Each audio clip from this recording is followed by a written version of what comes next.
Hey everyone, and welcome to another weekly check-in vlog where I take you along for the weekend to see what I'm doing and what I'm reading.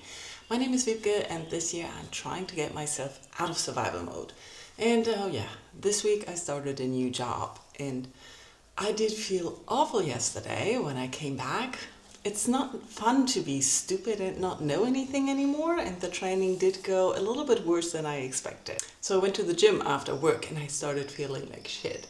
And there were these gorgeous young people around me talking about how bad they look, and I was just like, ugh, that makes me feel worse. And then I got home and was hit by a wave of anxiety. So what did I do? Turned off my brain by rewatching King's Land, and ended up doing that till 2 a.m. in the morning. So I'm off to a late start of the day, and things are a little bit noisy here. I hope you can't hear my neighbors or my laundry or whatever that is outside on the street. I am going for a run now, and like I said, I went to bed at 2, so I got up 2 hours later. I luckily got some sleep and I'm not as anxious anymore now, but it's about 10 a.m. and we're going to get a very, very hot day. And it's already warm outside, so I have to go running 15 kilometers now, which is probably 2 hours at the slow speed I'm currently supposed to run. But the good news is it's the last week of the training plan, and I definitely decided I will stick to the paces and the speed runs, the medium run and the slow run, but I will go down to 10 kilometers on a Saturday again, because every time I try to run for more distance, the thing that gets me is running for such a long time.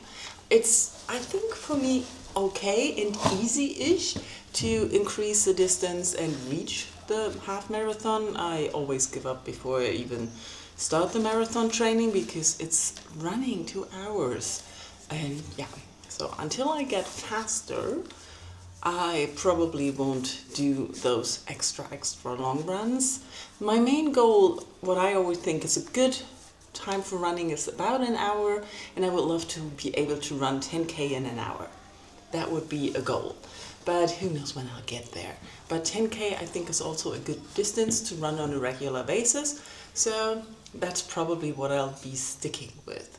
But as you can see, I already packed 2 bottles of water for the hot day today, and yeah, I'm not sure how that is going to go. The book I want to listen to is a nonfiction now on the run is something Technoableism. I forgot the exact title and what it is exactly about, but what I remember is it's about 4 hours, and so I'm hoping I can finish that on the run today. Then I have 1 book finished for the weekend already. Yay! I'm also going to donate another stack of books to the neighborhood.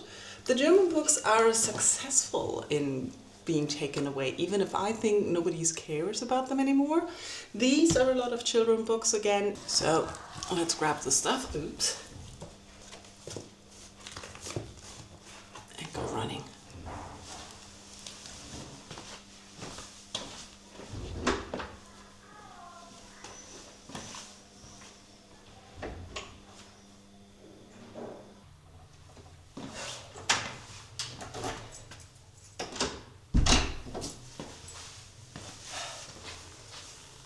Okay, I did not last the full 15 kilometers. After about 10 kilometers, I thought, I'm done running, but I was about 5 kilometers away from home. So yeah, I am going to shower and have breakfast now. Okay, breakfast done. It's 3:30. The day is gone. I'm not really opposed to getting up late, but I got up really late and then I went running for 2.5 hours, so that's the day gone, right? Most of the day at least.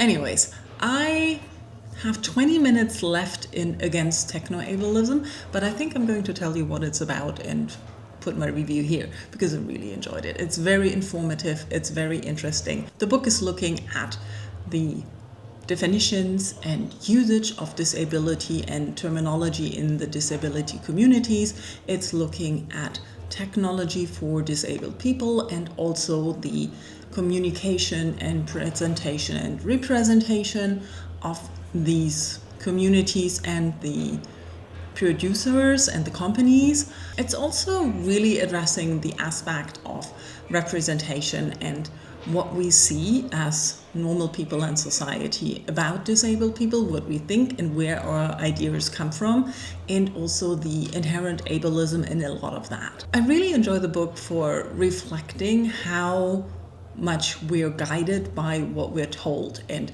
who's telling the stories and who's getting to tell the stories. Also in how the technology is used or seen as and presented as a fix for something, but it's looked at fixing things that are broken from able people's perspectives.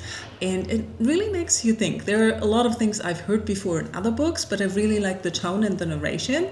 And I also like how it's not catering to fulfill a need of inspiration. And I really like how the book addresses tropes in the disabled catalog. Is that the word? The stories you get about disabled people and the way they have to present and tell stories if they want to be heard, and how she's dealing with that, the author herself, as an amputee, and also how it's sometimes the only way to get your story told and published. So I really enjoyed that part. I also like how often she points out that disablement, is that the word? Anyways, that the older you get, the higher the chances are that you are developing a disability. Like, for example, being an amputee. She wasn't born without her leg. She lost it to cancer. And things like a car accident can cause someone to be disabled, or just aging. I'm noticing that I'm 50 now, and a lot of things that used to be super easy 10 years ago and I didn't have to worry about, I need to think about. I'm still very lucky when it comes to physical ability, but other than that, there are things where I can see the decline, and I can easily see myself becoming less able than I am now. And I find it very, very interesting the way that people think differently about what people need when they're in their position or outside, which is obvious if you think about it, but how many people don't think about it? And we've seen that a lot in the past with how a lot of research and science discarded women or did not include women or women's perspective at all. There's a very good book about that I don't remember. If you can hear a lot of noise outside, it's because I think the skaters discovered that there's like a ramp there at the corner now that the construction is finished. And I don't know why they have to bring whatever that is. Speakers? I don't know. I'm going to go out away from this noise and go to a coffee shop and read more of my book. I'm reading The God and the Gwisin, which is the second book in the Fated Thread series. The first one with The God and the Gumiho. I listened to that and I loved it. And the ending told us that we're going to get a second book. It gave us a hope. But now that the second book is here, I'm happily back in the world and with the characters, but it's not all the same characters, and I'm noticing that something that I should have expected isn't working. And I didn't think about that before. But it's the second in a series, so I don't know how much I want to tell you. I'll tell you more later. Welcome to Sunday. Let's recap yesterday. I went out for some reading and really had a good time. Also thought there was music stage at an area around here, but there was just an art installation. So got home, made some pasta. My stove is finally fixed, so that's good. I've been wanting to cook the whole time, but since it's fixed, I don't want to cook anymore. So yeah. And I also noticed that I'm really amazed at how people manage to make their cooking look nice and interesting. I apparently don't even know how to make proper eggs. Yeah. Anyways, it was pasta with spinach and some tomatoes and cream cheese. Easy and fast dish, so nothing wrong about that. And then spent the rest of the day watching more of King the Land. And Sunday, started the day reading in bed. Now I'm really, really tired. I don't know why. But let's talk about The God and the Gwisin. I figured out how to talk about the book, or rather how to tell you about the book without really spoiling anything. Since it's the second book in a series, I'm going to tell you a little bit about the first book, The God and the Gumiho, which is set in 1992 in the normal world, but it's also urban fantasy using Korean mythology. So we have, of course, a god that's a tip-off, and a Gumiho, which is a nine-tailed fox. The god is being punished and sent to the mortal realm to find unrulies, which are magical creatures or mythological creatures that are not following the law. So he's basically a detective, and there's been murders happening, and he suspects a legendary nine-tailed fox. And yeah, there's those two characters. We have an alternating narration, so we always get one chapter from his point of view and one chapter from her point of view. It's pretty obvious that there is going to be a relationship, and it's also pretty obvious that they are not on the same side at the beginning. I really enjoyed the first book. I really liked listening to it. It was very much fun to follow the characters, to see their characters change and evolve and also deal with the murder, and everything just gripped me. Was it perfect? No. Did it have flaws? A lot. But also it was fun. And so that's what I was hoping to get from the second book as well.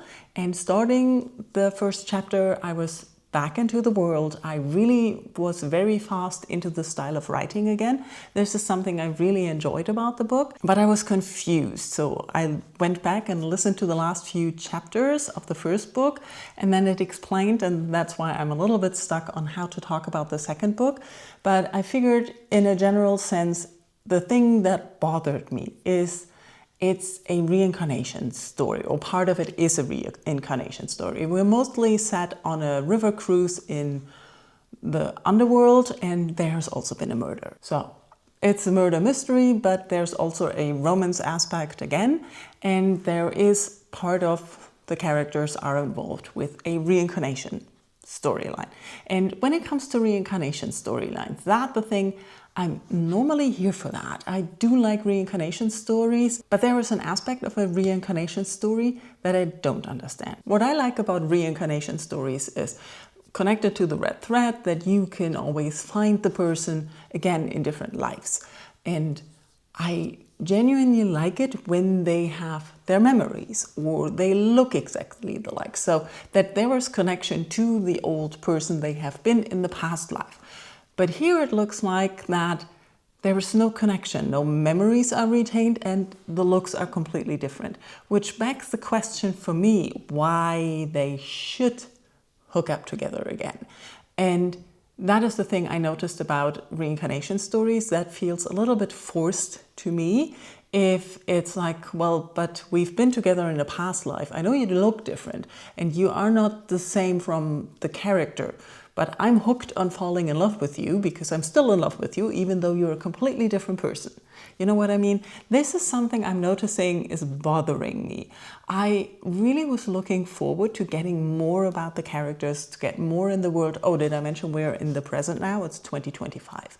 So there has been a lot of time between the last book and this book, and the world happened, of course. But it's still the urban fantasy mixed with the Korean mythology. And since we're in the underworld, we have a lot of creatures, a lot of things happening. And I'm enjoying that. I'm enjoying the writing.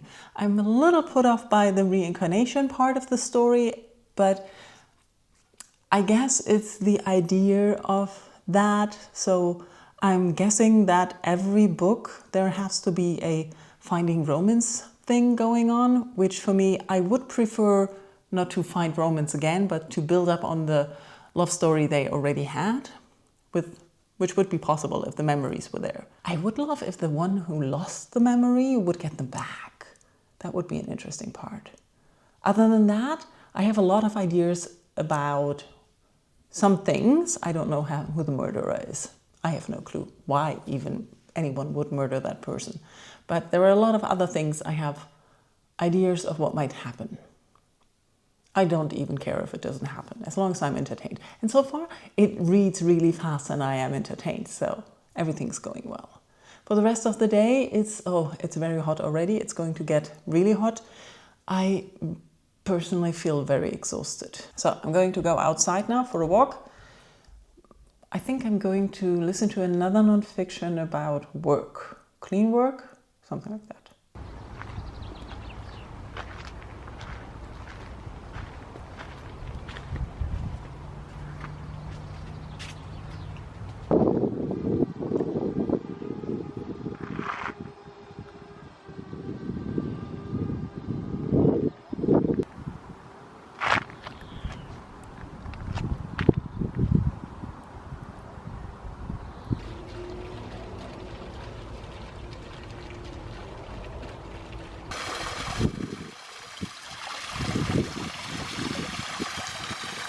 Going to the park and listening to Work Clean was definitely the right decision. I'm in a much better mood right now and I'm kicking myself a little bit for the things I didn't do. So I probably edit out all the rambling I did about the new job earlier. So just leave it at that. Last week I ended up very, very frustrated with being trained for the new job. And a lot of it actually met my expectations. And that frustrated me more instead of me planning and preparing for it. And the book Work Clean just reminded me of that. That the book basically talks about mise en place and taking it out of the kitchen into the workplace. So there are a lot of stories and examples of what mise en place actually means. It's putting things in their place in the kitchen and giving us a lot of examples how chefs in the kitchen deal with that and how it improves their lives and how they can handle the stressful situations that they're in. And we often get that juxtaposed with a situation in the workplace, how you could transform this idea to there and how you can make your life easier thinking of these lessons that you can learn from cooking professionally. And also sometimes there are hints at how you can apply that to your own cooking at home to make it more efficient. And those are the things that I forgot about starting a new job, that basically you know nothing. And I don't like being incompetent. So I don't have competency for the new job, obviously, because I'm just learning it, but I don't like that feeling. And I forgot how that felt. Some of the first chapters and lessons that Work Clean is talking about is how much cooks prepare and plan for their day. And even though I knew that, my nemesis, expectations, won again, because I knew to expect that, but I didn't plan properly for it. I didn't prepare properly for it. So me, not being good with lacking structure and feeling useless, ended up being extremely frustrated by Friday. So listening to this book, I was hoping to get some ideas of how to deal with this next week. And planning and preparing. The book itself, I liked the narrative tone, I liked the style of the writing, I liked the juxtaposition of kitchen and office and the examples. It's very interesting just for the cooking stuff and it's beneficial for the lessons you can apply to your own work life. I probably only listened to a third of the book so far. I'm guessing the rest is the same, but it's a surprise buy. I literally just bought it in a 2-for-1 sale when I was thinking of quitting my job. Yeah, so good job, book. Other than that, it's 3 o'clock now. I'm going to prepare some dinner and read some more in the God and the Gwisin. Probably won't go out anymore. So I'm ending the vlog here as there are no more exciting updates to be expected on the sequel that will not be spoilery. So let me know in comments how your weekend was, how you're dealing with frustrations at work, and what did you think of the books I was talking about? Have you heard of them? Do you think they're useful? Or are you interested in reading The God and the Gumiho now, if you haven't yet? Or are you looking forward to the sequel, The God and the Gwisin? Let's talk in comments, let's talk books, work life, everything, whatever you want to talk about. Thank you for watching and sticking with me. Bye-bye.